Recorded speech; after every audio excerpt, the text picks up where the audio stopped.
You're listening to Cards to the Moon, a podcast about trading cards from both a collector and investor perspective. We hope you'll stick around for the ride as we take a deep dive into the state of the hobby, share some hot takes, hopefully some useful advice, and fun stories along the way. Hey all, welcome back to episode 57 of Cards to the Moon, and it is another Friday episode. I'm Clark from 5 Card Guys on Instagram, and with me, as usual, is John, who is Trade You at Recess.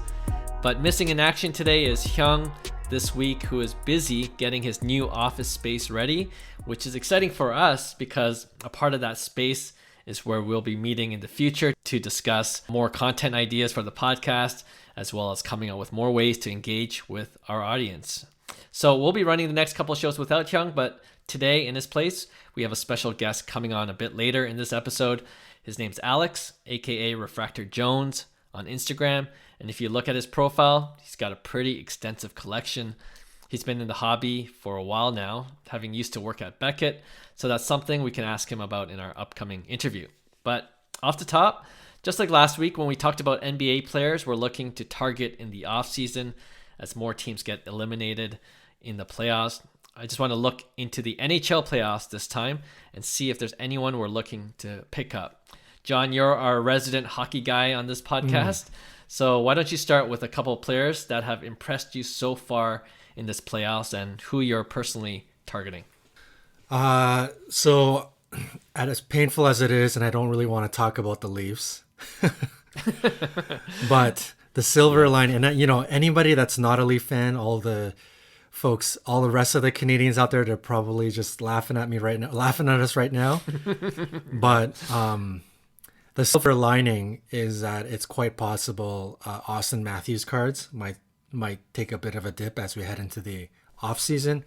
Especially, I'm sure Maple Leaf fans were probably holding on to their Austin Matthews cards, but those outside of the city might start to think, I don't know, as good as this guy is, he's not a winner. Like, their Leafs are proving that they can't win. So I think maybe that thought process will bring down Matthews cards a bit more than expected. I don't own any Matthews cards, and the thought process that I've really been thinking before I mentioned the whole like Ovi versus Sid comparison and how it moved in the future based on goal scoring. I don't know, it really has me thinking maybe I want to try and attack some Austin Matthews. So that's one I'm thinking of. Maybe it's a bit of a homer bias, but he's certainly one.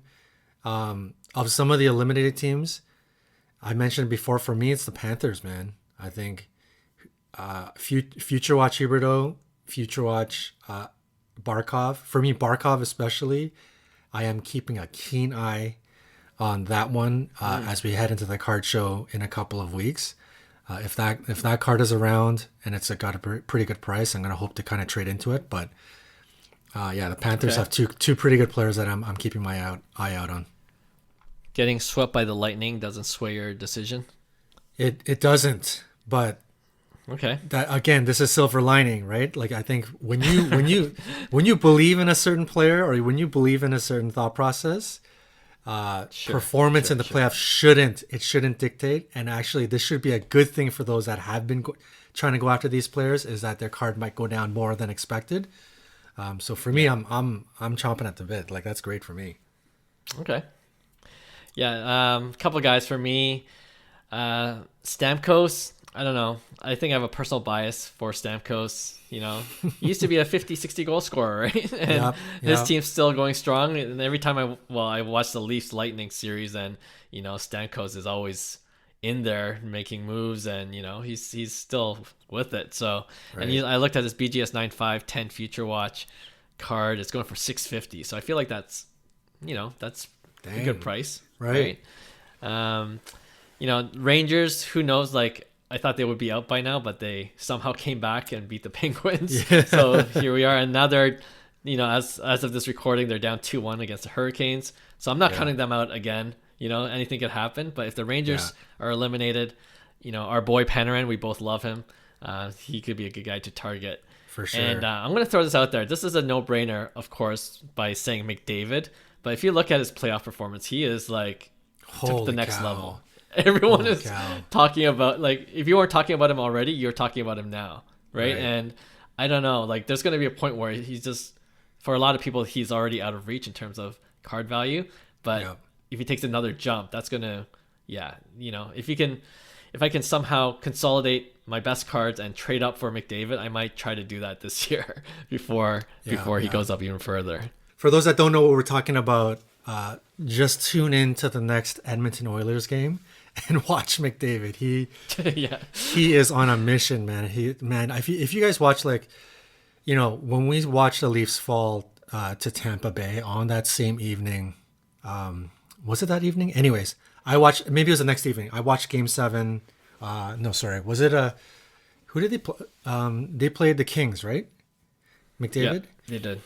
Yeah. So I ended up watching that game. It was late into the night, and man, that kid put on a show. And it wasn't just about being flashy. He was utterly dominant every time he came on the ice. And this is the difference when you watch hockey players. When we're talking generational hockey players like Sid Crosby, McDavid, you notice them every shift. As much as some players are superstars, Sure. they disappear here and there on certain shifts. But guys like Crosby, guys like McDavid, they're called generational for a reason, because literally the moment they step on the ice, you notice them back checking, you notice them pick up the puck, you notice them make a play, being dangerous in the offense, whatever you want to call it. So he is proving to the world right now that he is truly generational. Already on TSN, which is like the Canadian ESPN, there's already some guy writing an article about McDavid being the greatest ever already. A bit of a hot take. Okay. A bit of a hot take, but that's the kind of impression the kid is making on everybody, Sure. right? So Yeah. It's a hot take, but I mean, another podcast I was listening to, someone asked the question, when you look at McDavid's playoff performance and just the way he's played so far in his career, who else can you compare him to? And everyone's like, Gretzky, Lemieux, and then that's it. Like, he's already in that conversation. Right. If he's not there, he's like top 3 already in terms Right. of, just the impression that he's made on hockey analysts and, just hockey fans in general. Mm-hmm. Okay, we'll see how the rest of the NHL playoffs plays out and what the offseason does to some of these hockey card values. All right, without further ado, let's go to our interview with our special guest today, Refractor Jones. Okay, it's our pleasure to welcome Alex to the podcast, aka Refractor Jones on Instagram, with more than 11,000 followers. And if you read his bio, he's been in the hobby dating back to 1979, and he's grown a particular fondness for refractors, as his name suggests, and also inserts from the 1990s. Just take a look at his IG page and you'll see how impressive his collection is. He also used to work as a regional basketball analyst for Beckett, so we'll ask him about that and what that involves. But before we do, Alex, thanks for coming on to our show. Thank you for having me, guys. With our guests, we always like to start from the beginning. When did you actually start collecting, and what got you hooked in the hobby? Any particular player, or was there a card or a set that got you in? No, for me, it was my grandmother. My grandmother's the one who was a big influence in my life. So in 1979, of course, and I'm going to predate myself again, I really didn't know what a baseball card was. And she took me to a downtown Fullerton baseball card store and introduced me to that shiny cardboard that we all love today. So, okay, so that's how you got started. Your bio also mentions that you were a former regional basketball analyst for Beckett. So just curious, what did you do exactly in that role? Well, basically, I worked for free for Dr. Beckett for quite a few years. Okay. is what it turned out to be. At the time, back in 1990, it's when the first release of the Basketball Beckett magazine came out. We really didn't have basketball guys at Beckett. There was more baseball guys and more football guys, of course. So basketball wasn't a very sought after sport as far as card collecting. And of course, I loved basketball. I mean, I always loved basketball because Lakers were my favorite team growing up, Showtime. And so for me, it was just easy because I was always involved in basketball. I was always around it, even though I never played it, but I just loved watching the game. So, Showtime and Jordan were always my guys. So Yeah. for me, it was real easy to fall into that. And basically I got pretty lucky because of course I had the knowledge of the refractors and all also. So, and that came a few years later, of course, in 93 when they all came out. Okay, cool. So did you actually write for the magazine at the time, or? No, what I did was, being an analyst, we would go collect data. So we would go to basic card shows, and of course the internet wasn't the internet. So the only way for us to find out what items we're selling for was traveling the country and going to shows. Wow. And at that time, the market is nothing like what it is today. I mean, everybody was selling at 50% of whatever the Beckett was priced out at. Right. And so Beckett was really just kind of a little leverage tool for you to, kind of a guide for you to follow. But it was pretty norm that it was 50% straight across the board. So when the numbers were all gathered up, as far as Beckett was concerned, they kind of sometimes had to inflate the numbers a little bit higher than they were. And that's when you would see the up arrows or the down arrows in the magazine. And of course, everybody always waited, patiently for that every month. Yeah, I totally remember that. That was the sports card Bible at the time, right? Right.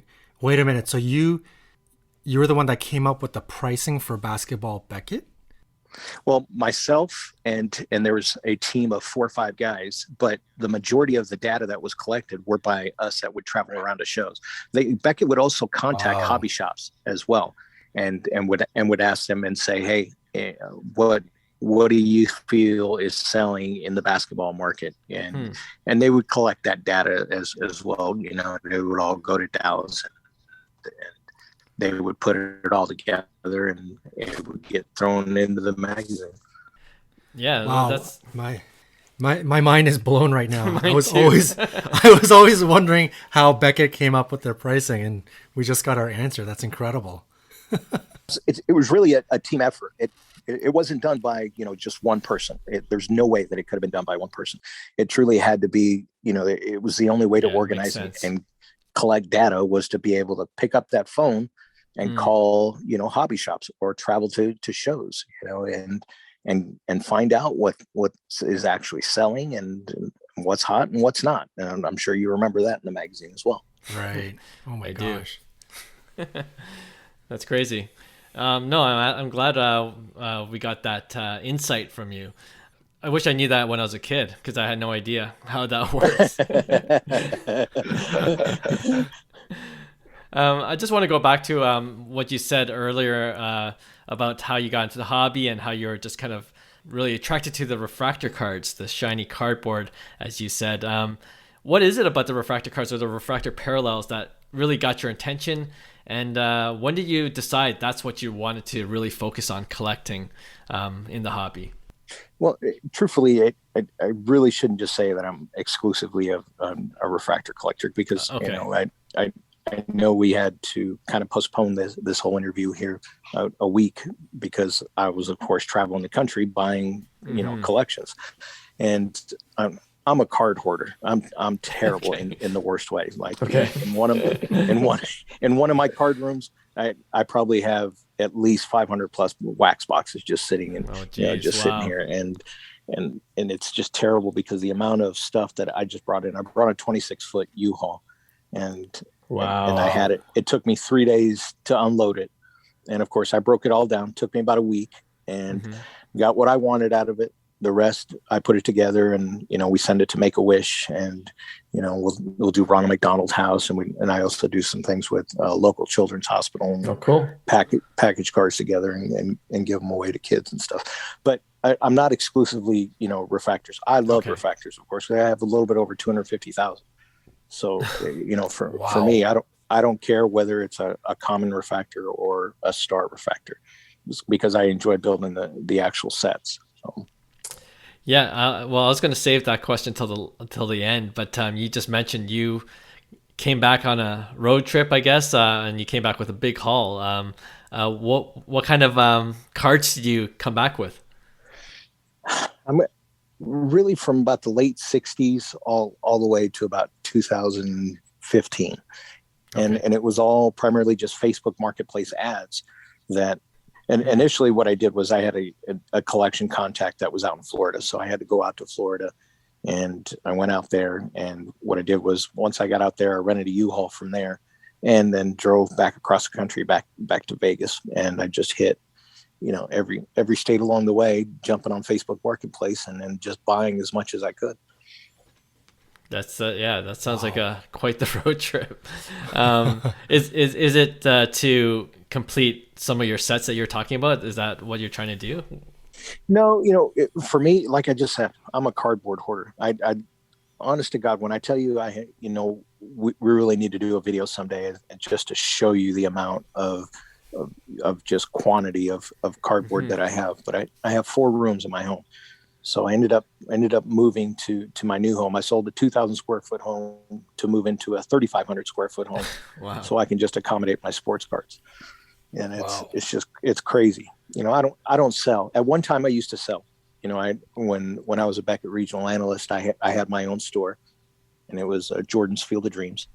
And I did sell cards at that time. But as I got older, I just didn't want to sell cards. I just wanted to keep cards. And cards for me are enjoyment, and it's my getaway from real life. Yeah, no, you're definitely a true collector for sure. Now you raise an interesting point. These days, a lot of collectors don't really set builds because there are so many cards issued with multiple variations, especially in these newer sets. But correct me if I'm wrong, Alex.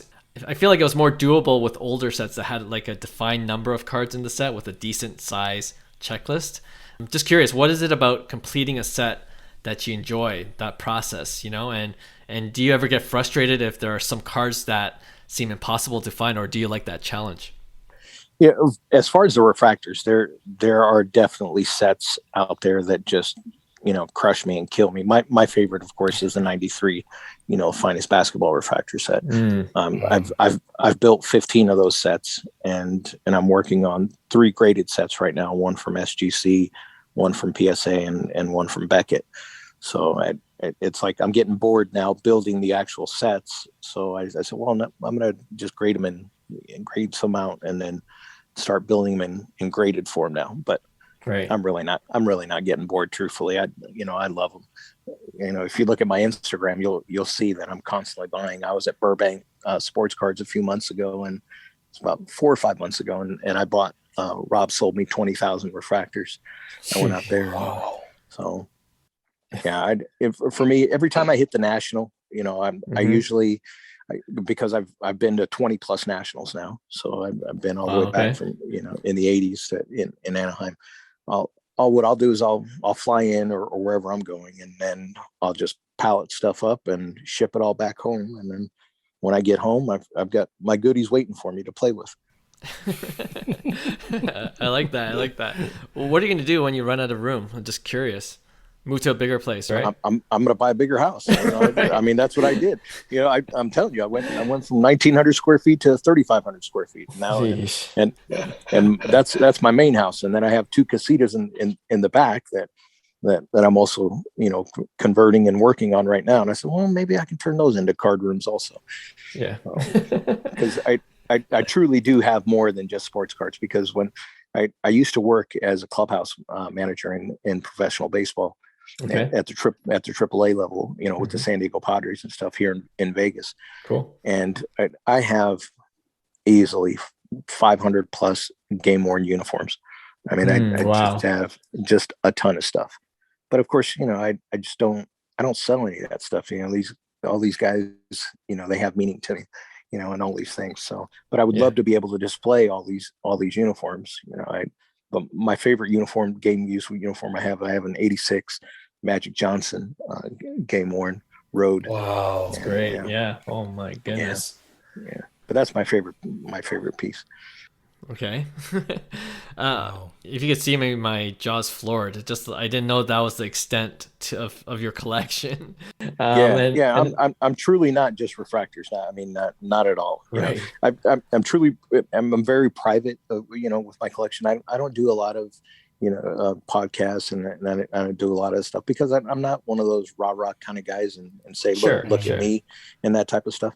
Because truthfully, if you're telling me that you're looking for a card, and many people can attest to this, and they can say, hey Alex, I'm looking for this. If I have multiples of it, it's in the mail and I've sent it to you. You know, it's That's just great. what I do. You know, it's what the hobby's about. You know, and it's so when, of course, being that I can't take them all with me, you know, someday when I'm no longer around, you know, my kids will have to decide what they're going to do with all this stuff. But my collection will always live on in somebody else's collection, the way I look at it. So that's why I Right. always try to make sure that I gift, you know, to others to keep the hobby strong. Yeah, that's amazing to hear. And you know, like I think I read on one of your Instagram posts that you were planning to post a new refractor each day. I was wondering how you would do that, but now it makes total sense. You don't have you have plenty to do that with. Yeah, That's I've got for like the next 20 years easy. right. You know? So I mean, there's, it's not going to be Not a anytime soon problem. that I'm going to run out of it. Sure.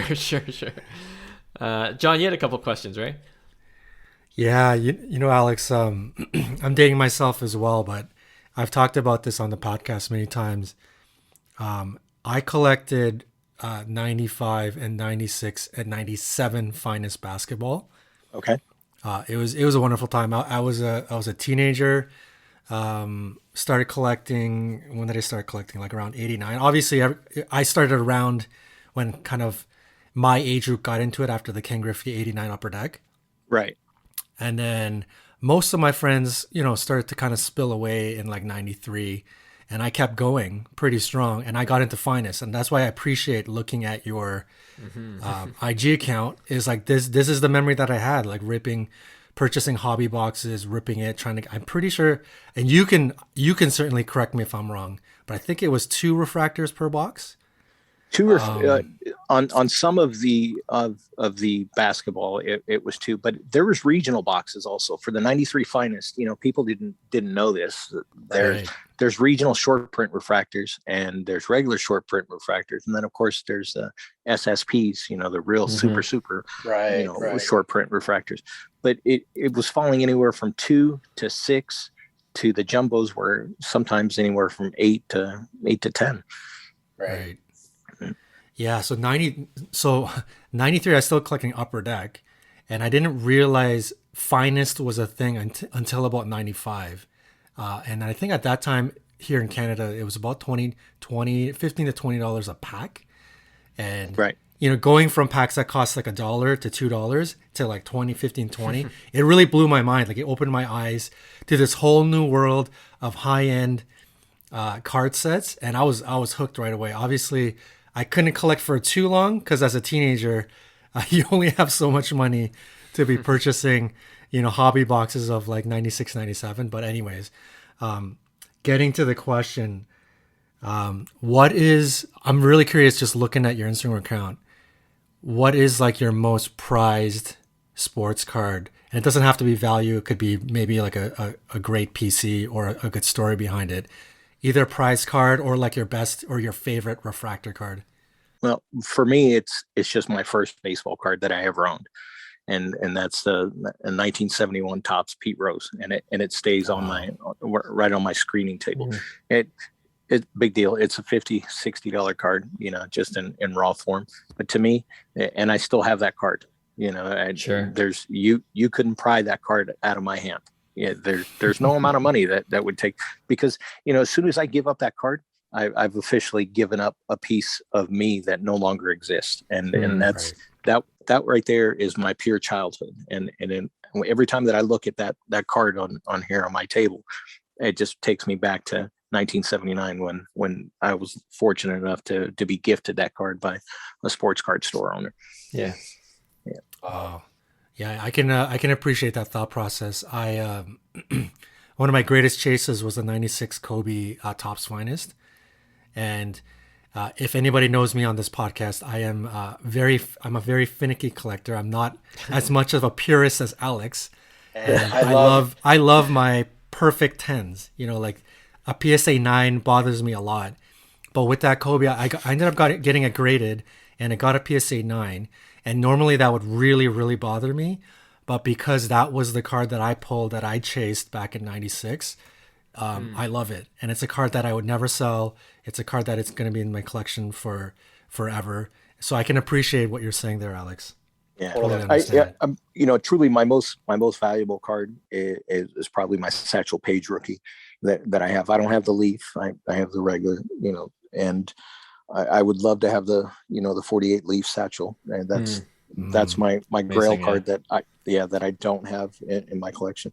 I have a 52 Mano, and it's PSA 5. Wow. So I mean, my stuff, and I don't know if you guys were familiar with Al Rosen, Mr. Mint at all, but Mr. Mint used to travel the country, and he would buy up everything vintage, and he would just accumulate everything. If you guys ever get a chance, and even the listeners, just go on YouTube and just punch in, Al Rosen, Mr. Mint, and look at some of the videos of the stuff that this man was able to acquire over the years. I know a lot of people didn't care for him, but as a kid, I mean, he was always kind to me. He'd always say, "Hey, what do you got, kid?" I'd walk up to the table and I'd show him. He goes, "Yep, you got junk." So, I mean, he was one of those purists. He was just one of those guys that was up front and didn't beat around the bush. But told you straight. Sure. Yeah. I was also going to ask, and you kind of half answered my question earlier when you were talking, because when I look at your Instagram account, obviously some of your older posts, I see some graded cards, but most of your newer posts, there aren't many graded cards. So how do you feel? I know you're starting to submit to get some of your sets graded. How do you feel about graded? Do you collect graded, or are you, either way? Is it raw graded? How do you feel about both? You know what? For me, it's a double-edged sword.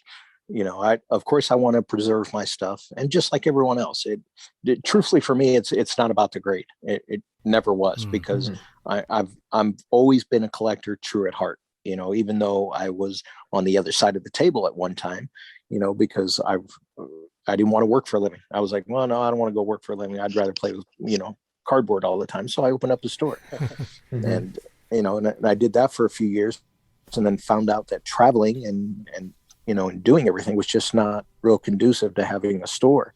So, I ended up giving up the store, and I kept doing the show circuit, and just kept traveling around and buying and flipping and playing and doing that kind of stuff. But grading for me, truthfully, it's about preservation more than anything. And I have a 5-year rule as far as grading. So, a lot of people now, of course, they're gonna jump on something, 2022 item, and they're gonna grade it right away and try to cash out.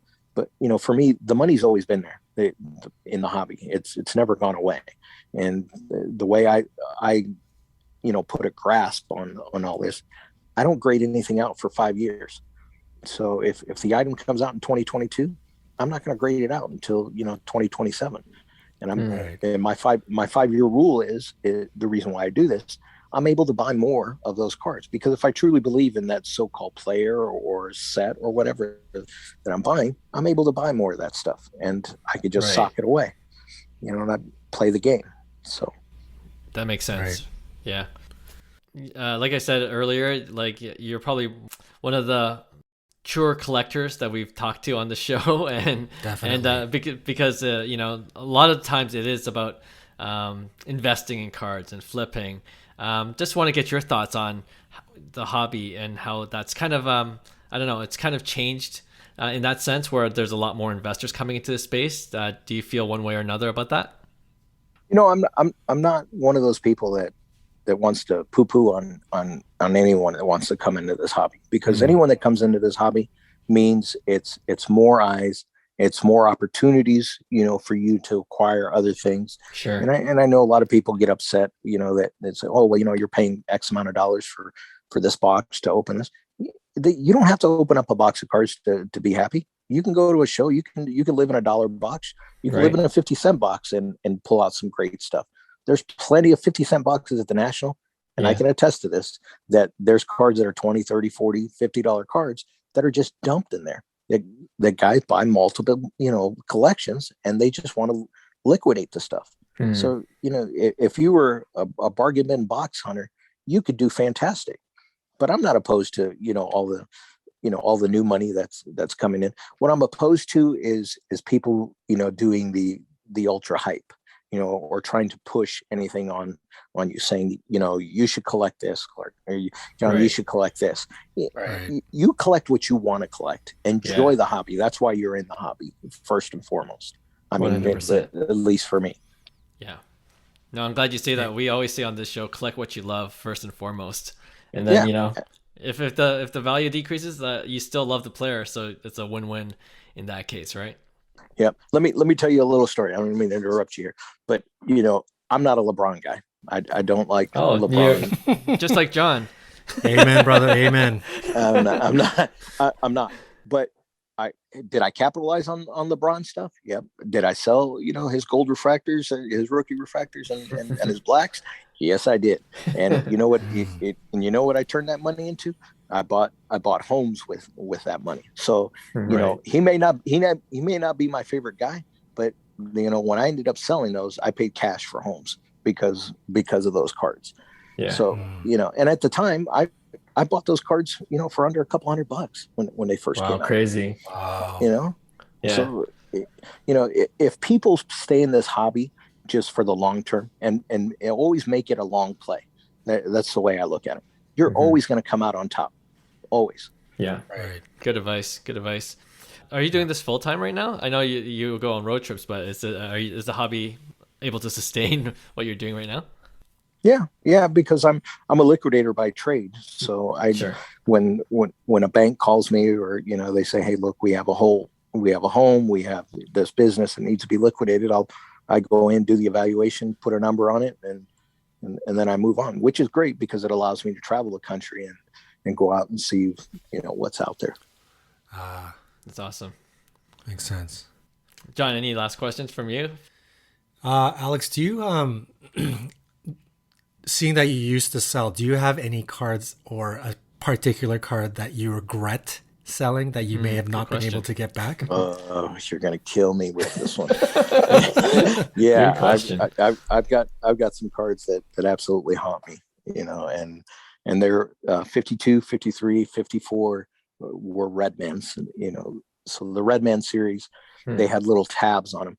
I had probably easily about 1,000 of them that I ended up picking up at an antique store in Pennsylvania. And I bought them back, probably in mid 2000, like 2003, 2004, right around when, LeBron came out. And I found these, and they were $1 a piece. The lady goes, I'll sell you these for $1 a piece. And truly at that time, most of the guys like Ted Williams, he was booking at like $75 to $100. It wasn't a big deal. Okay. But I had multiples. I had anywhere from like 7 to 8 Ted Williams. Willie Mays, there was 12. And I can remember the number because those are the things that I just absolutely regret. That those are the only things that didn't stay in my collection, and I should have, and that's why I am what I am now, because cold day and HWE hockey sticks before you're going to get anything out of me, because I'm not going to lose something ever again and regret it for the rest of my life. So of course, me losing all those tobacco Redmonds, it just crushed me. Right. Sorry I brought that up. Reliving a painful memory. Yeah, and I try to find them now, and you can't. You'll find them without the tabs, and of course any of the nice ones have already been graded, and they're already 4 figures and above. Right. When they're out there, so it's like, forget it. I had just an amazing amount of them, and I got lucky, and I shouldn't have done what I did. I got greedy, and of course it was it was because I could make money on them, and being a a young dad and having kids, I was like, well, let me turn over some of that money. You know, I got to make sure everyone else eats here, because if not, everyone's going to start eating cardboard. Right. We get it for sure. Alex, we really appreciate your time. Before you leave, we always like to do a lightning round, if that's okay with you. Just want to get to know a little bit more about you as a collector. All right, so first one, favorite PC card at the moment. I know you have a lot to choose from, so I know this one's a little bit harder. How about I just go with my favorite set, my 93 finest refractors, my 93 finest refractor sets, 15 and counting. Okay. Good choice. Wow. Well, that was my next question. Favorite sports card refractor set. I believe on your Instagram you said 93, 94 basketball. Is that right? Finest? That is, yep. What is it about that set? Just curious that you particularly like. Well, because it was the first of course, being, you know, the first release of finest. But more importantly, because they weren't labeled as refractors, people had no idea that they had refractors. So when I was out and buying stuff, because you got to remember, when baseball fell, it was one per box for 93 baseball. So, and again, people didn't really care too much about basketball. Everybody was like, it's basketball's basketball. You know, Jordan's the only guy.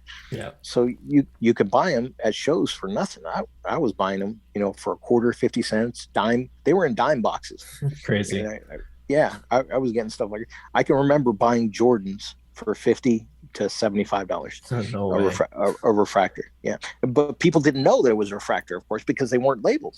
Right. You know, they were like, "Oh, look, this is a shiny finest card. It's Jordan's first shiny finest card, $50." Okay, I'm paying $50. Okay. What year is 93? Is that the Chris Webber penny year? Yep, Chris Webber and Penny Hardaway. Chris Webber was number 212, and Penny Hardaway went 189.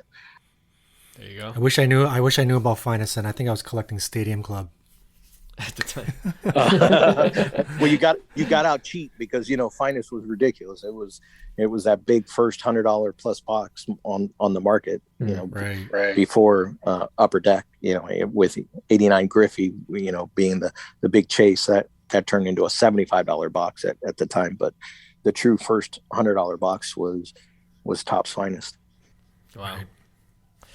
Okay. Underrated card that you feel deserves more love from the hobby or set?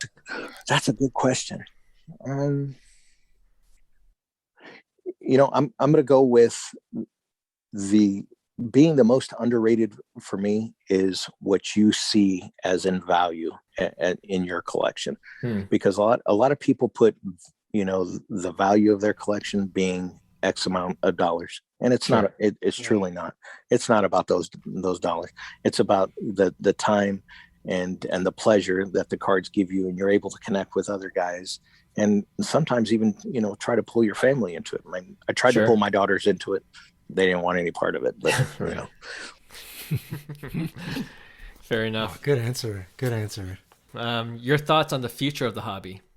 You know, I'm not a poo-poo guy, so I'm kind of one of those guys that will sit on the fence and watch what everybody else is doing, and then go from there. But the future of the hobby is strong if you're getting into it for the right reasons. If you're getting into it because you want to cash in, then don't even get into the hobby, truly, because you're not going to make money. If you're thinking you're going to make money, you better have six figures is sitting behind you to make money. Get into this hobby and enjoy it, and truly the money will come along the way. It always does. You can't lose. Yeah, that's good advice too. And lastly for us, we're actually based out of Toronto, Canada. Just want to ask you, any Raptors that you particularly like? Yeah, no, my favorite, Toronto Raptor, truthfully, was Tracy McGrady. T-Mac, okay. Tracy McGrady, 97 finest. All right. Yeah. T-Mac was my favorite guy. I love all those guys that come straight out of high school. I was one of those guys that just always bought into those guys. You're in a VC guy, eh? You know what? I'm okay with Vince Carter, but poor Vince, man, he stayed in the league too long. Yeah. I mean, he just, and who's to blame him? And he stayed because he loved the game. So he did it for the right reason. Right. But he could dunk. Oh, that's for sure. Oh yeah, for sure. Highlight reels for days, for sure. Alex, again, we really appreciate your time. Love your collection. Love your heart for the hobby. And we definitely learned a lot of things from just your perspective as a true collector. So again, Alex, thanks so much, and hope to connect soon with you. Thank you for inviting me. That stuff, and I really don't do a lot of interview and for me, the hobby is a hobby first. And again, the money always comes later on. You're not going to miss. Just keep throwing that dart on that board. You'll hit. Again, for me, the hobby has never been a money thing. So I want to stress, just get this out to people to understand. Enjoy the hobby. The hobby will bring you friends. The hobby will give you pleasure. But the hobby will also open other doors for you, because many people don't actually recognize that there are closet collectors out there. We used to all be nerds for collecting a piece of cardboard. Right. We're no longer nerds. That's true. That's debatable, probably, but I'm not going to admit it. All right, thanks again. And for all those listening, you could check out Alex's Instagram page. It's at Refractor Jones, all one word. And you'll be impressed with his collection, and can't wait to see what other cards you have just in your boxes. And good luck with organizing everything. Yeah, I'll need it. You guys don't want to come down and help, do you? Well, when we're in Vegas next time, maybe we'll drop by. Well, just absolutely. To see it. The next time you guys are in Vegas, absolutely, you can come over and check out the hoard and nice. help me do some sorting. We definitely will. Appreciate it. Thank you, Alex. All right, thank you guys. Okay, another big thanks to Alex, aka Refractor Jones, who provided some great insight in how the hobby has evolved over the past couple decades, and we look forward to connecting with him again in the near future. Alright, that actually wraps up our Friday show. Hope you guys enjoyed the interview. Once again, we appreciate y'all subscribing to our podcast and giving us 5 stars. It will definitely help us out a lot. Thanks again for listening, and we'll be back with a new show on Tuesday. See you later. Hey, thanks for listening to Cards to the Moon. We'd really appreciate you subscribing to our podcast wherever you listen to your podcasts. And you can also connect with each of us on Instagram at 5cardguys, or you can follow Hyung at Integrity Sports Cards, or John at TradeU at Recess. You can also check us out at 5cardguys.com. Thanks again, and hope to connect soon.